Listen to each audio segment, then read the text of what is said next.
Right now, as you're watching this, banks are creating money out of thin air. Not printing it, not earning it, just creating it with a few keystrokes. And here's the crazy part. It's completely legal. What I'm about to show you will change how you see every dollar in your wallet, every loan you've ever taken, and every deposit you've ever made. This isn't a conspiracy theory. This is how the system actually works. Let me ask you something. Where do you think money comes from? If you said the government prints it, you're only about 3% right. If you said banks store your money in a vault and lend it out, you're completely wrong. And if you think banks need to have money before they can lend it to you, well, that's the biggest misconception of all. I used to think the same way. I thought when I deposited my paycheck at the bank, they put it in a vault with my name on it. Then when someone else needed a loan, the bank would take my money, lend it to them, and pay me a little interest for the trouble. That's what makes sense, right? That's what seems fair. But that's not what happens. Not even close. Here's what actually happens, and this is going to sound insane. When you go to a bank and get approved for a $50,000 car loan, the bank doesn't go to their vault and pull out $50,000. They don't transfer it from someone else's account. They don't call up the Federal Reserve and ask for a delivery. They just open up their computer and type 50,000 into your account. That's it. The money didn't exist 10 seconds ago. Now it does. You're probably thinking I'm exaggerating or oversimplifying this. I promise you I'm not. This is called fractional reserve banking. But even that name is misleading because it makes it sound like banks keep a fraction of something in reserve. The truth is way stranger than that. Let me walk you through a real example, step by step, so you can see exactly how this magic trick works.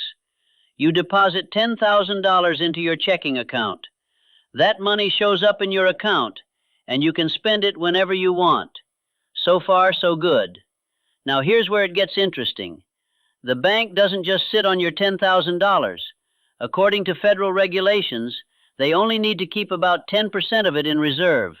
That's $1,000. The other $9,000? They can lend it out. But wait, it gets crazier. They don't actually lend out your $9,000. They create new money. Someone comes in and asks for a $9,000 loan. The bank checks their credit, says yes, and creates 9,000 brand new dollars that didn't exist before. Now there's $19,000 in the system. Your original $10,000 still sitting in your account, and 9,000 new dollars in the borrower's account. That borrower takes their 9,000 and buys something, maybe a used car. The car seller deposits that 9,000 into their bank account. And guess what happens next? That bank now has $9,000, keeps 10% in reserve, and creates 8,100 new dollars for the next loan. Then that 8,100 gets deposited somewhere, and the cycle continues. By the time this process is done, your original $10,000 deposit has turned into about $90,000 total in the economy. The bank created $80,000 out of absolutely nothing. No printing press, no gold backing, no physical bills, just numbers on a screen. Now you might be thinking, okay, that's weird, but so what? Here's why it matters. Every dollar in your bank account right now is basically an IOU. It's not real money in the traditional sense. It's a promise that if you want to withdraw it, the bank will give it to you. But here's the thing. If everyone tried to withdraw their money at the same time, the bank wouldn't have it. They can't have it. It doesn't exist. This is why bank runs are so devastating. It's not that the bank made bad investments or got robbed. It's that the entire system is built on the assumption that most people won't want their money at the same time. It's like a game of musical chairs, where there's one chair for every 10 people, and it only works as long as 9 people agree to keep dancing. And here's another mind-bending part. You know that mortgage you're paying off? The bank created that money the day you signed the papers. They didn't have it before. They created it specifically for you. But now you have to pay it back with real money. Money you earned by trading hours of your actual life. You're paying back something that was invented out of thin air with sweat and time that you can never get back. Think about that for a second. The bank creates money digitally in seconds. You spend 30 years paying it back with your labor. Does that seem like a fair trade to you? Now let's talk about the Federal Reserve, because this is where things get even more interesting. Most people think the Federal Reserve is part of the government. It's not. It's actually a private institution. It has federal in the name the same way Federal Express does. It's a clever piece of branding, but it's not a government agency. The Federal Reserve controls the money supply in America. They decide how much money exists, how much banks can create, and what interest rates should be. When you hear about the Fed raising or lowering interest rates, what they're really doing is controlling how expensive it is for banks to create new money. Lower rates mean cheaper money creation. Higher rates mean it costs more. And here's something most people don't know. The Federal Reserve itself creates money the exact same way banks do. When the government needs money, they don't just print it. They issue bonds, which are basically IOUs. And the Federal Reserve buys those bonds by creating new money digitally. They call this quantitative easing, or expanding the balance sheet. But it's the same thing, creating money from nothing. During the pandemic, the Federal Reserve created trillions of dollars this way. Trillions, with a T. And where did that money come from? Nowhere. It was created digitally, added to the economy, and now it's out there competing with all the other dollars for goods and services. Which brings us to inflation. You know how everything seems more expensive now? How your grocery bill has doubled? How rent keeps going up even though your salary doesn't? That's not a coincidence. When you create massive amounts of new money and dump it into the economy, each individual dollar becomes worth less. It's basic supply and demand. More dollars chasing the same amount of stuff means higher prices. The Federal Reserve created this inflation. Not intentionally, maybe, but it's a direct result of their policies. And who pays the price? You do. Your savings are worth less. Your paycheck doesn't go as far. Meanwhile, the people who got that newly created money first, the banks, the big corporations, the well-connected investors, they got to spend it before prices went up. They made out just fine. Here's something that's going to bake your brain. There's a mathematical impossibility built into this entire system, and almost nobody talks about it. Let me explain it this way. When banks create money, they create it as a loan. You borrow $100,000 for a house. The bank creates that $100,000 and puts it in your account. But you don't just owe $100,000. You owe $100,000 plus interest. Let's say over 30 years you'll pay back $200,000 total. Here's the problem. The bank only created $100,000. They did not create the extra $100,000 you need for interest. So where does that money come from? It has to come from somewhere else in the economy, some other loan, some other money creation event. This means the total debt in the system is always greater than the total money supply. Always. It's mathematically impossible for everyone to pay back all their debts because there's not enough money in existence to do it. The system requires constant growth, constant new loans, constant new money creation, just to keep from collapsing. And what happens if growth stops?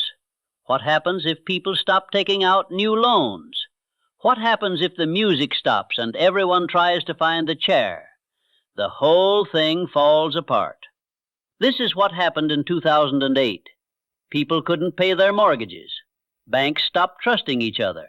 The money creation machine seized up, and the entire global economy nearly collapsed. The solution? Create more money. The Federal Reserve and the government pumped trillions into the system to keep it going. They didn't fix the problem. They just delayed it. And they made it bigger. So what do you do with this information? How do you protect yourself in a system that's literally designed to transfer wealth from people who work for money to people who create money? First, understand that your dollars are losing value every single day. Not because you're spending them, but because new dollars are being created constantly. Inflation isn't something that just happens naturally. It's a feature of the system. Your savings account paying 1% interest while inflation runs at 3, 5, or 7%? That's a guaranteed loss of purchasing power. Second, understand that debt in this system isn't what you think it is. The bank creates money to lend you, and you pay it back with real labor. That's not a fair trade. But the system is set up to make you feel like you need debt. Need a house? Get a mortgage. Need a car? Get a loan. Need an education? Take out student loans. And every single one of those debts is paid back with actual work, actual time from your life, to repay money that was invented the moment you asked for it. I'm not saying don't ever take on debt. Sometimes it makes sense. But go into it with your eyes open. Know what you're agreeing to. Know who benefits from the transaction. Third, think about where you keep your wealth. If the dollar is constantly being devalued by money creation, then holding lots of dollars long-term is a losing strategy. This is why wealthy people don't keep their wealth in cash. They buy assets, real estate, stocks, businesses, things that tend to increase in value as more dollars are created. Because more dollars chasing the same assets means those assets get more expensive. The rich get richer in this system not because they're smarter or work harder, but because they understand how money is created, and they position themselves to benefit from it. They own assets that appreciate when new money floods the system. Meanwhile, regular people hold cash that depreciates, and they work jobs where wages don't keep up with inflation. Here's the thing that really gets me about all of this. This system of money creation, this whole fractional reserve banking setup, it's not some secret conspiracy. It's taught in economics classes. It's written about in textbooks. The Federal Reserve has entire web pages explaining how it works. But almost nobody knows about it. Why? Because it sounds so insane that when you first hear it, you assume it must be wrong. It can't possibly work that way. There must be more to it. But there isn't. This is really how it works. And once you understand it, you start seeing the world differently. You start asking different questions. Like, why do we have a national debt at all? If the government can create money, why do they borrow it and pay interest on it? Who are they borrowing from? And why? Or why does the economy need to grow constantly? What happens when we run out of planet to grow into? Is infinite growth on a finite planet even possible? Or are we just delaying an inevitable reckoning? Or why is there so much inequality? Is it really because some people work harder than others? Or is it because some people are positioned to benefit from the money creation system while others aren't? These are uncomfortable questions. They challenge the fundamental assumptions we've been taught about how the world works. But they're important questions, and they don't have easy answers. Look, I know this is heavy stuff. Your head might be spinning right now, and that's completely normal.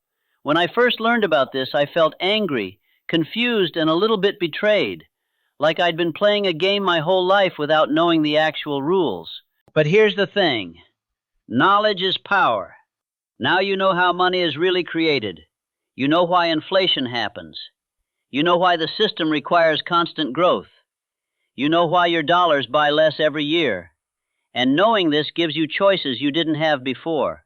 So here's what I want you to do. First, share this video with someone you care about.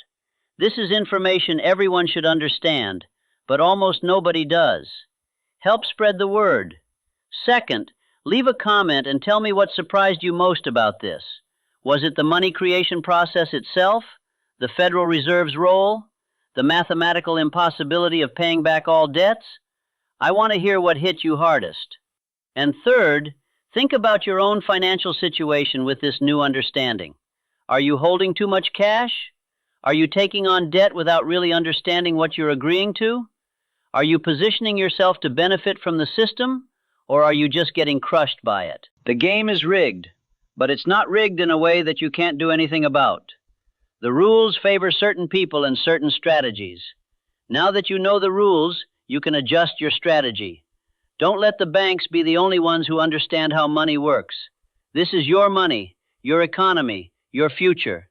It's time to take control of it. Thanks for watching, and I'll see you in the next one.